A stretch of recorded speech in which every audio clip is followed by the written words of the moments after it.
তাকদীরের প্রতি ঈমান, ভাগ্যের ভালো মন্দের প্রতি ঈমান, বিষয়টি খুবই গুরুত্বপূর্ণ।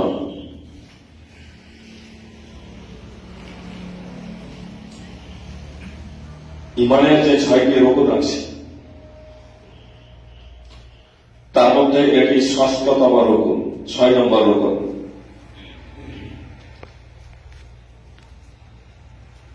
ঈমান বিশুদ্ধ হওয়ার জন্য, আমল আল্লাহ তাআলার নিকটে কবুল হওয়ার জন্য অন্যতম একটি রকম তথা বিষয় হল যে ভাগ্য ভালো মন্দের প্রতি ঈমান আনয়ন করা। কোন ব্যক্তি যদি ভাগ্যের ভালো মন্দের প্রতি ঈমান আনয়ন না করে তাহলে সে মুসলিম হিসেবে গণ্য হবে না, সে ঈমানদার হতে পারবে না, সে মুসলমান হতে পারবে না। এ থেকে আলোচ্য বিষয়ের গুরুত্ব কত অপরিসীম আপনারা বুঝতে পারছেন। এই বিষয়টিকে কেন্দ্র করে নবী সাল্লাল্লাহু আলাইহি ওয়াসাল্লামের ইন্তেকালের পরে সাহাবাদের যুগে কিছু মানুষ বিভ্রান্ত হয়ে গেছে। আজকেও অনেক মানুষ বিভ্রান্তিতে হাবুডুবু খাচ্ছে সঠিক বিষয়টা উপলব্ধি না করার কারণে। কিছু সাহাবায়ে কেরাম রাদিয়াল্লাহু তাআলা আনহুদের মনে প্রশ্ন জেগেছিল, নবী সাল্লাল্লাহু আলাইহি ওয়াসাল্লামের কাছে প্রশ্ন রেখেছিলেন, নবী সাল্লাল্লাহু আলাইহি ওয়াসাল্লাম জবাব দিয়েছিলেন। সাহাবায়ে কেরাম তাদের বুদ্ধিমত্তার মাধ্যমে তা অনুধাবন করে তারা সৎ পথের পথিক হতে সক্ষম হয়েছিলেন। কোরআন এবং সুন্নাহকে নিজেদের জীবনে বাস্তবায়ন করে তারা রাদিয়াল্লাহু আনহুম ওয়া রাদু আনহুর সম্পর্কের সাথে সম্পর্কিত হয়েছিলেন, যে তারা আল্লাহ তাআলার প্রতি সন্তুষ্ট আর আল্লাহ তাআলা তাদের প্রতি সন্তুষ্ট। কিন্তু সাহাবাদের যুগে এই বিষয়টিকে নিয়ে কিছু মানুষ বিভ্রান্তির শিকার হয়ে যায়। সুতরাং হাদিসে জিবরিল আছে, হাদিসে জিবরিল বলে যে হাদিসটি আখাইদ ও বুখারী মুসলিম সহ বিভিন্ন হাদিসগুলোতে আছে। তবে তাকদীর বিল কদর, ঈমান বিল কদর, এই অংশটুকু সহিহ মুসলিম, সুনান নাসাই, আবু দাউদ, ইবনে মাজাহ বিভিন্ন হাদিসগুলোতে রয়েছে।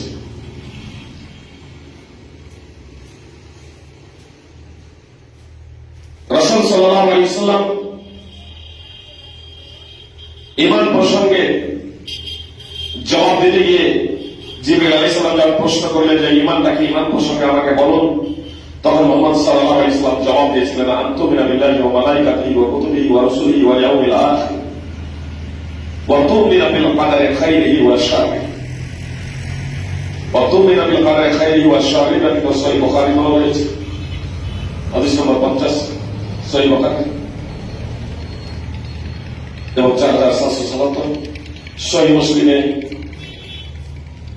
8, 9 বিভিন্ন হাদিসগুলোতে রয়েছে। সহিহ মুসলিমের এই হাদিসটি সহিহ মুসলিমের 8 নম্বর হাদিস। আব্দুল্লাহ ইবনে উমর রাদিয়াল্লাহু তাআলা আনহু তার পিতা উমর রাদিয়াল্লাহু তাআলা আনহুর রেফারেন্সে তখন বর্ণনা করেছিলেন যখন বসরা থেকে দুইজন ব্যক্তি আব্দুল্লাহ ইবনে উমর রাদিয়াল্লাহু তাআলা আনহুর কাছে এসে বললেন যে বসরাতে কিছু মানুষ কোরআন পাঠ করে, তারা কোরআন নিয়ে চিন্তা ভাবনাও করে, দ্বীনি ইলম চর্চা করে, তারা কোরআন অধ্যয়ন করে, পাঠ করে, কিন্তু তারা বলে যে তাকদীর বলতে কোনো কিছু নেই, পৃথিবীতে যা কিছু হচ্ছে সবকিছু স্বয়ংক্রিয়ভাবে পূর্ব নির্ধারিত ছাড়ে অটোমেটিক্যালি এসবগুলো হয়ে যাচ্ছে। যারা নাস্তিক তারা এই ধারণার বশবর্তী। কিন্তু কোরআন পাঠকারী, আল্লাহর প্রতি ঈমান আনয়নকারী,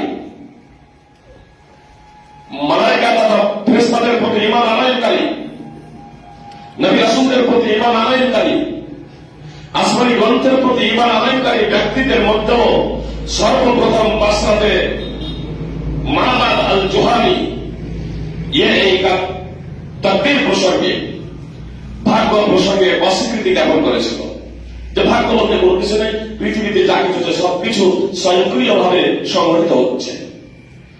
তো আব্দুল্লাহ ইবনে ওমর রাদিয়াল্লাহু তাআলা আনহু, যে দুইজন ব্যক্তি উমর রাদিয়াল্লাহু তাআলা আনহুকে প্রশ্ন করেছিলেন উমরা কিংবা হজে এসে, সেই দুজন ব্যক্তিকে বললেন যে তাদেরকে বলে দিও আমি বালিউম মিনহুম, আমি তাদের থেকে মুক্ত, তাদের সাথে আমার কোনো সম্পর্ক নেই, তাদের থেকে আমি মুক্ত, তাদের সাথে ঈমানি কোনো ধর্মীয় কোনো সম্পর্ক তাদের সাথে আমার নেই।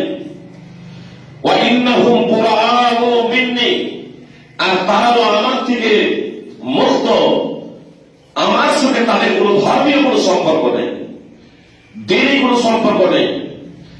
ঈমানি দৃষ্টিকোণ থেকে, ধর্মের দৃষ্টিকোণ থেকে সারা পৃথিবীর মানুষ আপসে ভাই ভাই। আল্লাহ বলছেন ইন্নামাল মুমিনুনা ইখওয়া, মুসলমানরা হচ্ছে আপসে ভাই ভাই। আব্দুল্লাহ ইবনে ওমর রাদিয়াল্লাহু তাআলা আনহু বলছেন প্রথম 5টি বিষয় ঈমান রাখে, কিন্তু ষষ্ঠতম রকম ভাগ্যের প্রতি ঈমান, এই বিষয়টির প্রতি ঈমান না আনার কারণে, এই বিষয়টিকে অস্বীকৃতি জ্ঞাপন করার কারণে আব্দুল্লাহ ইবনে ওমর রাদিয়াল্লাহু তাআলা আনহু বলেন যে তারা মুসলমান না, তাদের সাথে আমার কোনো সম্পর্ক নেই, আমার সাথে তাদের কোনো সম্পর্ক নেই। আব্দুল্লাহ ইবনে ওমর রাদিয়াল্লাহু তাআলা আনহু বলছিলেন আল্লাহর কসম করে বলছি আমি, তাদের যদি উহুদ পাহাড়ের সমপরিমাণ সোনা থাকে আর তা যদি আল্লাহর পথে খরচ করে, তাহলে আল্লাহ তাআলা তাদের থেকে তা কবুল করবেন না, যতক্ষণ না তারা ভাগ্যের প্রতি ঈমান আনয়ন করবে। যতক্ষণ না ভাগ্যের ভালো মন্দের প্রতি ঈমান নিয়ে আসবে, ততক্ষণ পর্যন্ত তা কবুল করবেন না।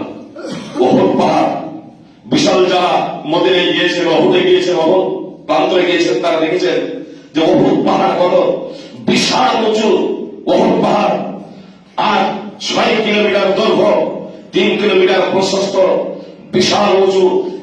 আব্দুল্লাহ ইবনে ওমর রাদিয়াল্লাহু তাআলা বলেছেন যে কারো নিকটে যদি এই উহুদ পাহাড়ের সমপরিমাণ সোনাও থাকে আর সে যদি আল্লাহর পথে তা দান করে দেয়, কিন্তু ভাগ্যকে অস্বীকার করে, এই ভাগ্যকে অস্বীকার করার কারণে আল্লাহ তাআলা তার এই উহুদ পাহাড়ের তার পথে সোনা দান করাটাকে আল্লাহ তাআলা কবুল করবেন না।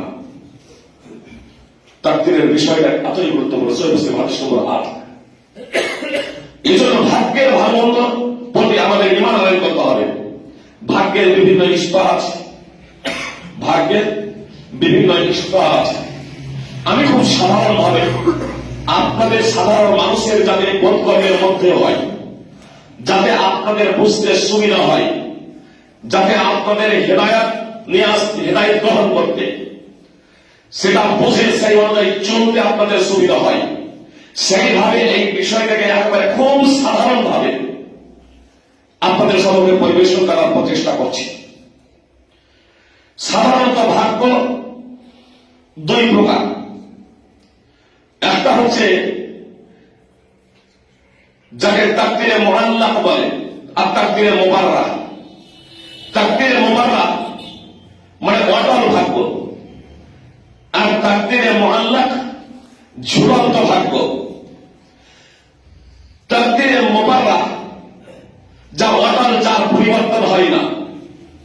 পৃথিবীতে যা কিছু আছে সবকিছু আল্লাহ তাআলা সৃষ্টি করেছেন। পৃথিবীতে যা কিছু সংঘটিত হবে সবকিছু আল্লাহ তাআলা সৃষ্টি করবেন। অতীতে যা হয়েছে তা আল্লাহ সৃষ্টি করেছেন, পরবর্তীতে যা হবে সেগুলো আল্লাহ সৃষ্টি করবেন। আর অতীতে যা হয়েছে সেগুলো আল্লাহ তাআলা সৃষ্টির আগে থেকেই জানেন। এমনকি ভবিষ্যতে যা কিছু হবে সেগুলো আল্লাহ তাআলা সবকিছু জানেন। আব্দুল্লাহ ইবনে আমর ইবনে আস রাদিয়াল্লাহু তাআলা আনহু সূত্রে বর্ণিত, রাসূলুল্লাহ সাল্লাল্লাহু আলাইহি ওয়াসাল্লাম বলেছেন, আসমান সমূহ এবং পৃথিবী সৃষ্টির 50,000 বছর আগে আল্লাহ তাআলা প্রত্যেক বিষয়ে তাকদীর তথা ভাগ্য লিখে নিয়েছেন। জেনে রাখবেন, ভাগ্য তাকদীর এটা কিন্তু সৃষ্টতা। তাকদীর হলো আযালি অর্থাৎ অনাদি। আল্লাহ তাআলার এটা হলো বৈশিষ্ট্য এবং গুণ।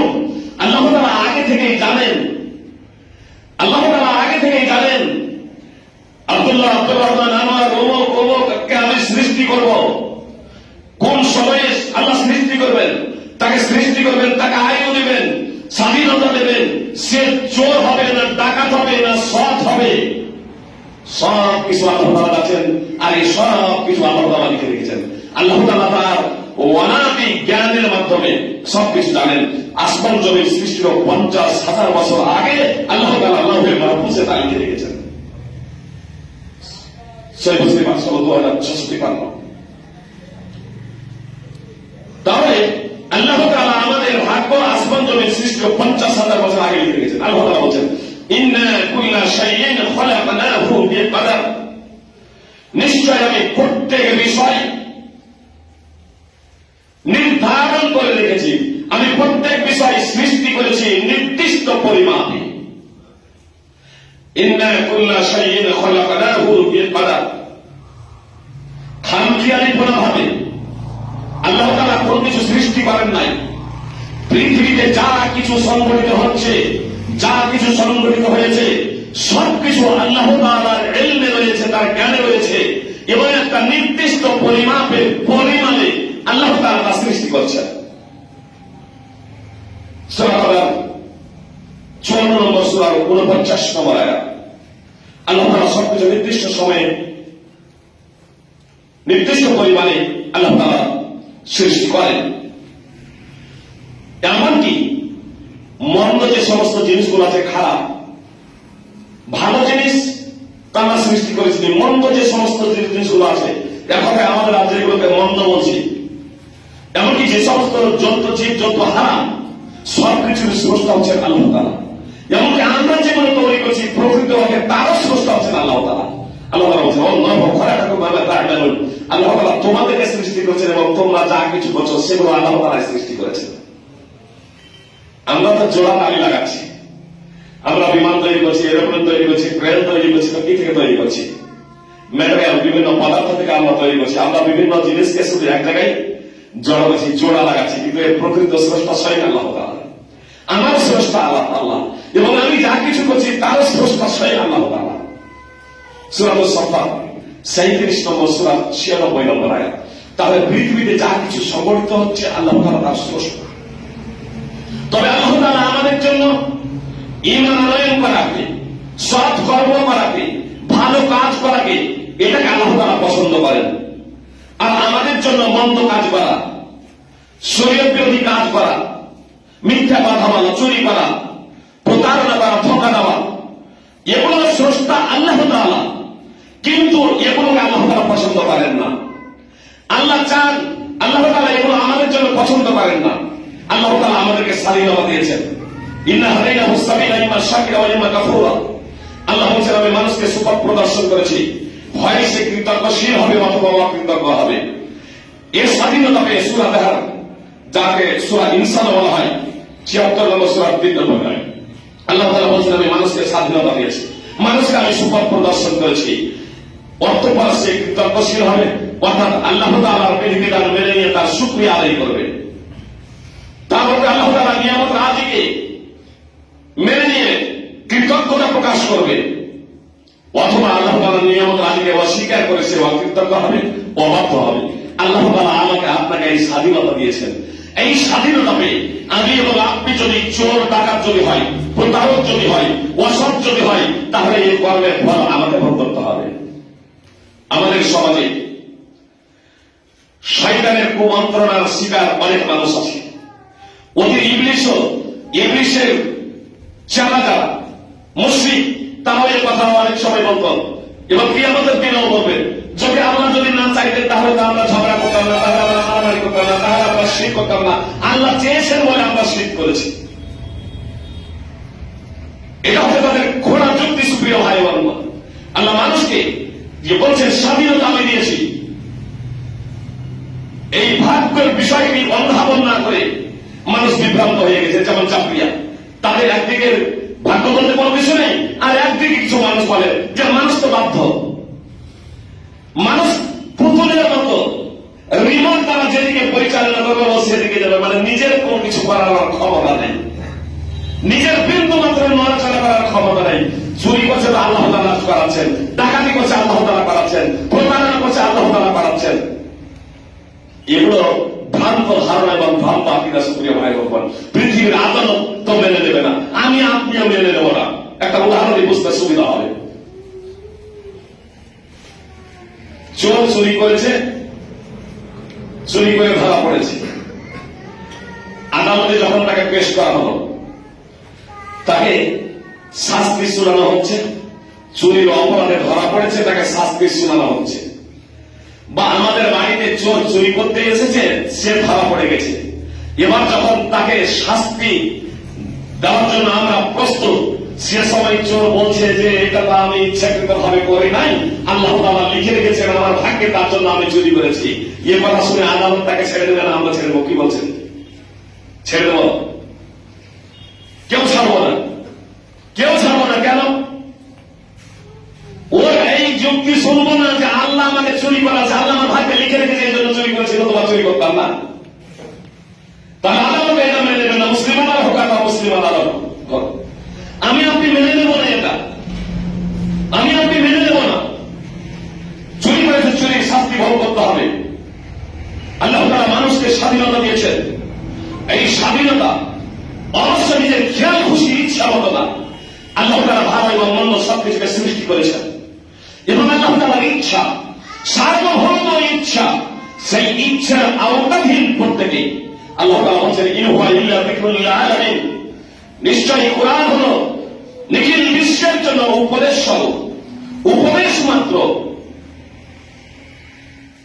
লিমান শাআ মিনকুম আন ইস্তাকিম, তার জন্য তোমাদের মধ্যে যে কেউ সরল পথে চলতে চায়। ওয়া মা তাশাউনা ইল্লা আন ইয়াশা আল্লাহু রাব্বুল আলামিন, আর তোমরা ইচ্ছা করতে পারো না, আল্লাহ তাআলার ইচ্ছা ব্যতীত, যিনি নিখিল বিশ্বের প্রতিপালক। সূরা তাকবীরের এই বড় আয়াত। তাহলে বললেন যে আমরা যে আল্লাহ তাআলার ইচ্ছা করতে পারবো না, আল্লাহ বলছেন বিভ্রান্ত হয়েছে। আল্লাহ বলেন যে সরল পথে চলতে চাই, তার জন্য এটা উপদেশ, কোরআন হলো উপদেশ। আর তোমরা আল্লাহ তাআলার ইচ্ছা ব্যতীত কোন ইচ্ছা করতে পারো না। রব্বুল আলামিন, যিনি নিখিল বিশ্বের প্রতিপালক। কেউ বলবেন তাহলে আমরা যে চুরি করছি এটা আল্লাহ তাআলার ইচ্ছা? যে আল্লাহ তাআলা ইচ্ছার এটা আওতাধীন।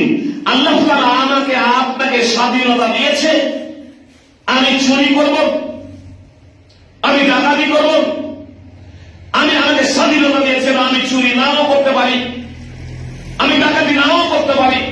এটা আল্লাহ তাআলার ইচ্ছার অন্তর্ভুক্ত, আমি এবং আপনি।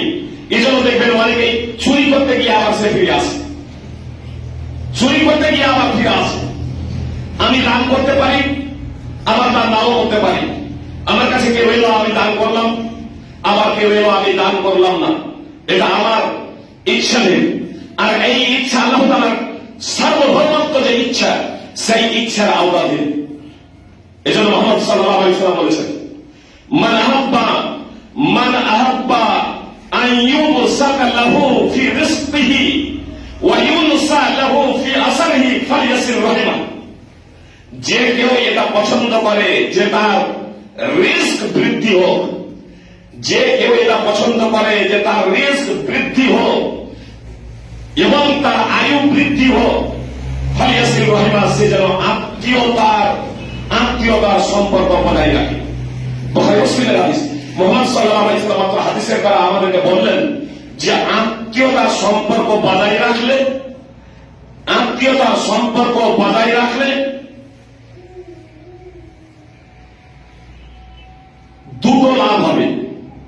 এক, আয়ু বৃদ্ধি হবে, আর রিস্ক বৃদ্ধি হবে। এর দুটো ব্যাখ্যা মুহাদ্দিসিন ইকরাম করেছেন। আয়ু বৃদ্ধি হবে মানে ঝুলন্ত যে আয়ু ছিল, আমি অমুককে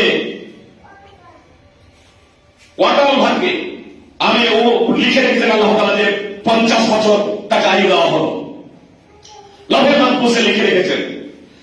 আর তাকদীর মুআল্লাক, ঝুলন্ত ভাগ্যে আল্লাহ তাআলা এটা শর্ত করেছেন যে এই ব্যক্তি যদি এই কাজ যদি করে, আত্মীয়তার সম্পর্ক যদি বজায় যদি রাখে, তাহলে তার সাথে সম্পৃক্ত যে তার রিস্কে বৃদ্ধি করা হবে, তার আয়ু বৃদ্ধি করা হবে।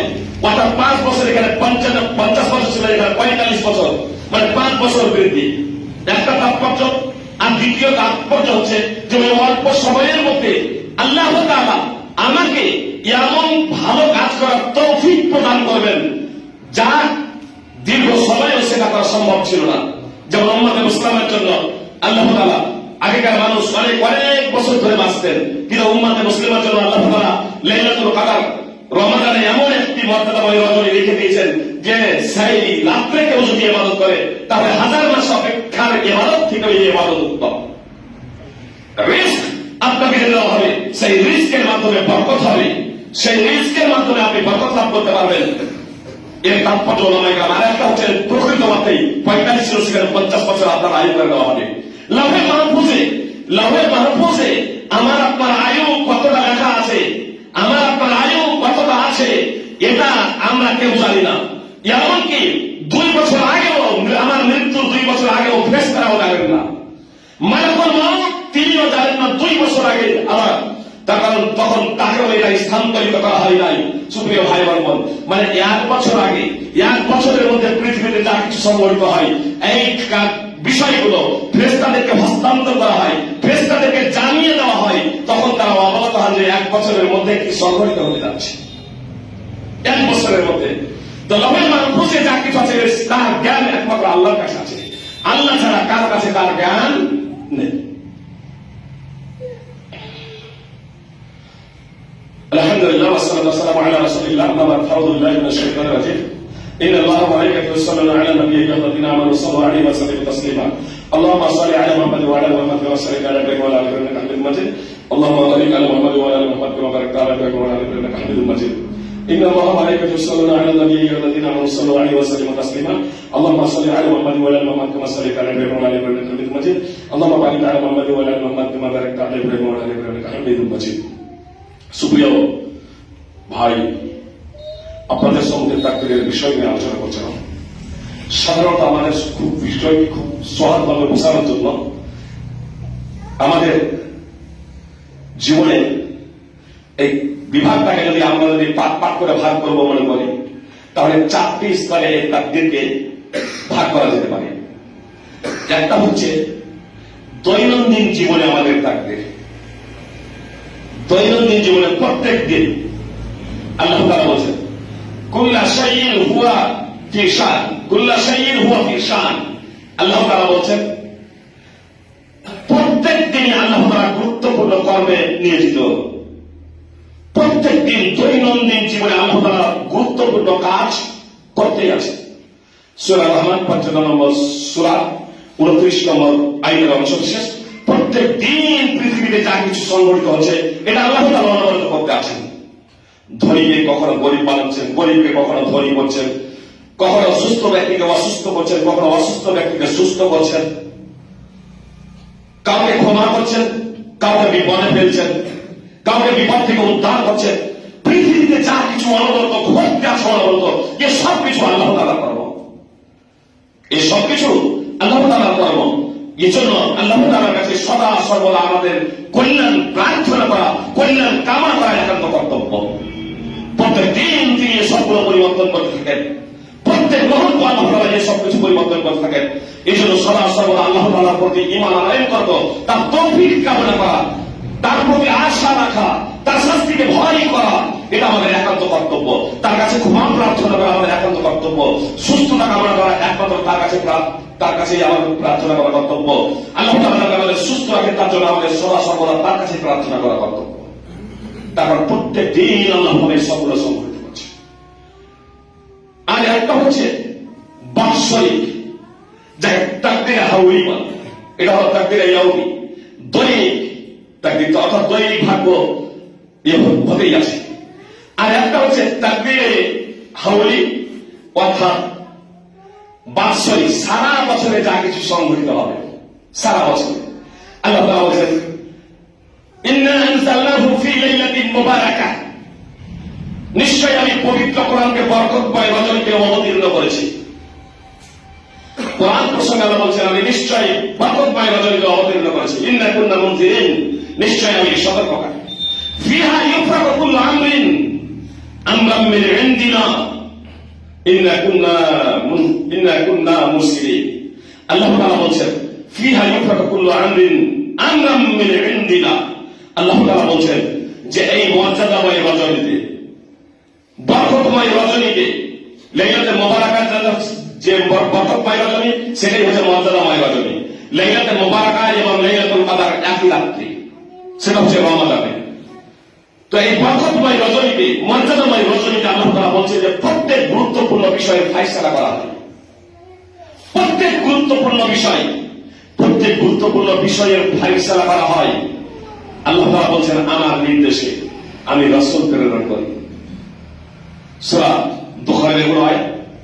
তো আল্লাহ তাআলা আমাদেরকে জানালেন বাৎসরিক বিষয় সম্পর্কে, মানে লাউহে মাহফুজে যা কিছু ছিল, লাউহে মাহফুজে আল্লাহ তাআলা যা কিছু লিখে রেখেছেন, এক বছরের মধ্যে কি কি সংঘটিত হবে, এক বছরের মধ্যে কে কে জন্মগ্রহণ করবে, কে কোথায় জন্মগ্রহণ করবে, কে কোথায় মারা যাবে, কাকে কতটা রিস্ক দেওয়া হবে, কাকে ধনী করা হবে, কাকে কোন সময় গরিব করা হবে, এই এক বছরের পূর্ণ কর্মের বিবরণ আপনার লিস্ট ফেরেশতাদেরকে অর্পণ করে দেওয়া হয়।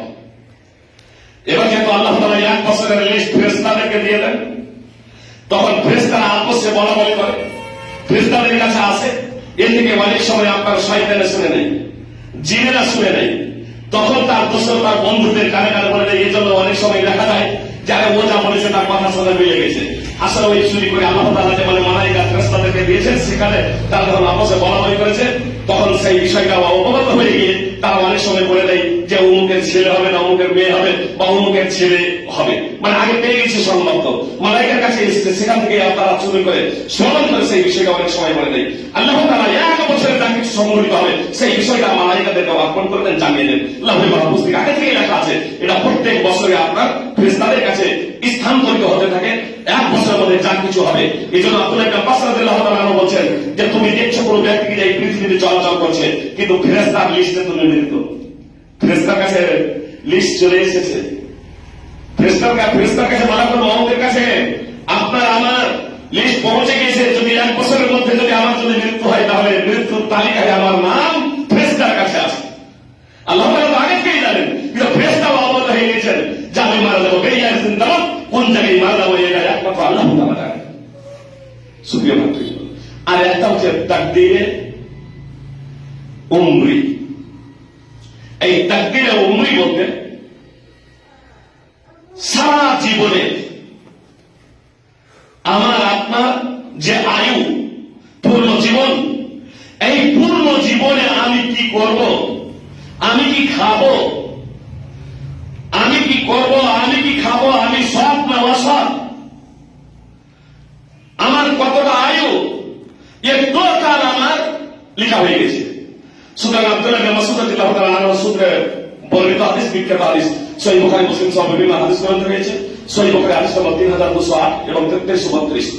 তো আব্দুল্লাহ ইবনে মাসউদ রাদিয়াল্লাহু তাআলা বলেছেন যে রাসূলুল্লাহ সাল্লাল্লাহু আলাইহি ওয়াসাল্লাম বলেছেন, যখন মাতৃ জঠরে একটা শিশুর বয়স 4 মাস তথা 120 দিন হয়, 120 দিন, তখন একজন ফেরেশতাকে আল্লাহ তাআলা প্রেরণ করেন, আর সেই ফেরেশতা আসেন আত্মা নিয়ে। মাতৃ জঠরে যে শিশুটার বয়স হয়েছে 119 দিন পর্যন্ত, তখন আত্মা নেই। এই জন্য 119 দিনের মধ্যে যদি মাতৃ জঠর থেকে শিশুটা ভূমিষ্ঠ হয়ে যায়, তার আপনার অঙ্গ প্রত্যঙ্গ সম্পূর্ণ হয়ে যাবে। 119 দিনের মধ্যে অঙ্গ প্রত্যঙ্গ এগুলো সব হয়ে যাবে, তারপরেও ভূমিষ্ঠ যদি নড়াচড়াও করে আপনার জানাজা পড়া হবে না, তাকে এইরকম দাফন করে দিতে হবে। কিন্তু 4 মাসের পরে যদি ভূমিষ্ঠ যদি হয়ে যায় আর যদি মৃত হয়, তাহলে তার জানাজা পড়তে হবে। আমাদের সমাজে যেটা প্রচলিত আছে যে চিৎকার না করলে জানাজা পড়া যাবে না, এই হাদিস সহিহ নয়, এটা সুনানে তিরমিজির এটা জয়ীফ হাদিস। বরং জানাজা পড়তে হবে 4 মাস পরে, 120 দিন পরে। কেন? তখন আত্মা ফুকা হয়ে যায়।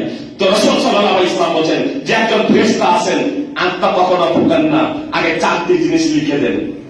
আয়ু লিখে দেন, তার আয়ু, কার আয়ু লিখছেন, এখন আত্মা ফুকাই নাই। এই শরীরের এই যে বডিটা দেখছেন, এই বডিটার এই শরীরের যে জীবন আছে, মাতৃ জঠরে 119 দিন পর্যন্ত যে সে লালন পালন হয়েছে, বড় হয়েছে, 120 দিনে পৌঁছেছে, তার রক্ত মাংস সবকিছু হয়ে গেছে, এখন আত্মা ফুকা হয় নাই। এর আয়ু লেখা হয়েছে, এই জীবটার আয়ু লেখা হচ্ছে, এর রিস্ক লেখা হচ্ছে যে এ কতটা খাবে, এ কতটা খাবে। আপনার এই দুনিয়ার ফল মূল ফসল শস্য ইত্যাদি এ সবগুলো কিন্তু আত্মা খাবে না, এগুলো এর শরীর খাবে। এর শরীরের জন্য লেখা হচ্ছে, তাহলে এর আয়ু লেখা হচ্ছে, জীবনের আয়ু লেখা হচ্ছে, এর আপনার খাদ্য লেখা হচ্ছে,